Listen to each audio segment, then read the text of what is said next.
प्रत्येक निवडणूक ही कोणाचा ना कोणाचा गेम करते हे सिद्ध झालेलं आहे।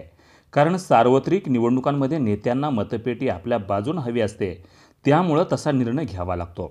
यामुळे कोणाचं नुकसान होईल किंवा कोणाचा फायदा होईल हे अधिक पाहिलं जात नाही, कारण त्या ठिकाणी इलेक्शन आणि विनिंग या दोन शब्दांना किंमत व धार असते।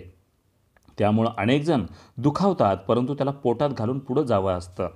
असाच काहीसा प्रकार केज तालुक्याच्या ग्रामीण भागात दिसून येत आहे। गेल्या निवडणुकीत ज्यांचा प्रभाव आणि वरचष्मा होता असे रमाकांत बापू मुंडे यांची जागा त्यांचा पुतण्या तथा जिल्हा परिषद सदस्य विजयकांत मुंडे यांनी घेतली आहे। त्यामुळे बापूंची अस्वस्थता वाढली आहे आणि वाढणंही अपेक्षित आहे, कारण वाघ राहिलेल्या नेतृत्वाला शेळीसारखं राहण्याची वेळ आली आहे। त्यामुळे काहीतरी निर्णय घ्यावा लागेल इथपर्यंत आल्याची माहिती सूत्रांकडून प्राप्त झाली आहे। केज तालुक्यातील एक बडं प्रस्थ, एक बडं नेतृत्व म्हणून रमाकांत मुंडे यांच्याकडे पाहिलं जातं। केज तालुक्याच्या बालेकिल्ल्यात लोकनेते स्वर्गीय गोपीनाथराव मुंडे समर्थक म्हणून रमाकांत बापू मुंडे यांची ओळख आहे। लोकनेत्यांच्या खांद्याला खांदा लावून त्यांनी आपली भूमिका बजावलेली आहे। बीड जिल्हा परिषदेत ही गेल्या 5 वर्षापूर्वी त्यांनी गाजवलेली आहे। त्याची शाबासकी लोकनेत्यांनी देखील दिलेली आहे। त्यानंतर बापूंनी पंकजाताईंचं नेतृत्व जपलं आणि पंकजाताईंनी देखील बापूंना राजकारणात योग्य तो मान सन्मान दिलेला आहे। परवा जिल्हा परिषदेत पराभूत झालेना त्यांना जिल्हा नियोजन समितीवर काम करण्याची संधी देखील पंकजाताईंनी दिली आहे। पण बापू सध्या वेगळ्याच कारणानं अस्वस्थ असल्याची माहिती मिळत आहे।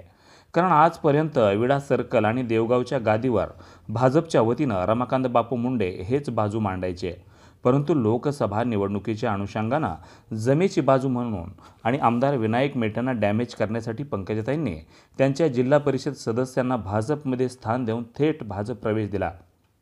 त्यांचा प्रवेश झाल्यानंतर मात्र बापूंना अस्वस्थता वाटू लागली, कारण आता पुढं काय? आपण ज्या तळमळीनं प्रामाणिकपणे पक्ष वाढवण्यासाठी प्रयत्न केले, शिवाय साहेबांचं नेतृत्व जपण्यासाठी गाव पातळीवर पक्ष नेला, माणसं सांभाळली, आता पुतण्याच्या प्रवेशानं आपलं अस्तित्व धोक्यात तर येणार नाही ना, अशी भीती बापूंना वाटू लागली आहे।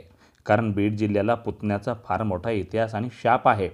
आत्तापर्यंत चुलत्यांचे राजकीय पतन करण्याचं काम पुतण्यांनी केलं आहे। बहुधा अशीच काहीशी शंका बापूंना सतावू लागली आहे। बघू येणाऱ्या काळात काय होतंय ते, याकडे बापूंनी लक्ष केंद्रित केलं आहे।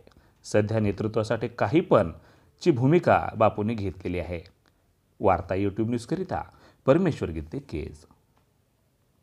फूल बनाया तो उनको गुस्सा आया।